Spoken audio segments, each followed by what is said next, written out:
माझ्या ज्ञान न्यूज, नवा दृष्टिकोन, नवा विचार. भाजपचे विषारी साप, त्यांच्याशी न दोस्ती बरी न दुश्मनी. बच्चू कडू. लोक भाजपाकडे नेहमी संशयाने पाहतात. भाजपाने खांद्यावर हात टाकला तरी लोक म्हणतात हा मेला. भाजप म्हणजे विषारी सापासारखी पार्टी आहे. भाजपसोबत न दोस्ती न दुश्मनी ठेवलेली बरी. आम्ही तर दुश्मनी करून बसलो, ते कधी नाक पाठवू शकतात असं म्हणत माजी मंत्री बच्चू कडू यांनी भाजपवर टीका केली आहे. 28 जानेवारी 2026 रोजी बारामती येथे झालेल्या भीषण अपघातात अजित पवार यांचे अकाली निधन झाले आणि ज्यामुळे संपूर्ण महाराष्ट्रात खळबळ उडाली आहे. मुंबईहून बारामतीला येत असताना लँडिंगपूर्वी विमानामध्ये तांत्रिक बिघाड झाला. त्यानंतर झालेल्या स्फोटात पवारांचा मृत्यू झाला आणि या धक्कादायक घटनेमुळे राजकीय वर्तुळात अनेक प्रश्न उपस्थित केले जात असताना बच्चू कडू यांनी एका मराठी वृत्तवाहिनीशी बोलताना भाजपवर टीका केली.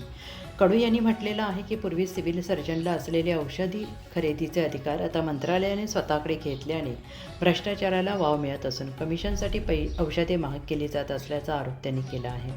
ना खाऊंगा ना खाने दूंगा म्हणणारेच आज टेंडरच्या माध्यमातून सर्वाधिक भ्रष्टाचार करत असल्याचं सांगत त्यांनी MREGSचे पैसे आणि दिव्यांगांच्या रखडलेल्या पगारावरून सरकारला धारेवर धरले. ज्या दिव्यांगांना 2 पाय नाही त्यांचे पगार वेळेवर न देणाऱ्यांच्या कानफटात मारण्याची वेळ आता आली आहे असंही ते म्हणाले आहे.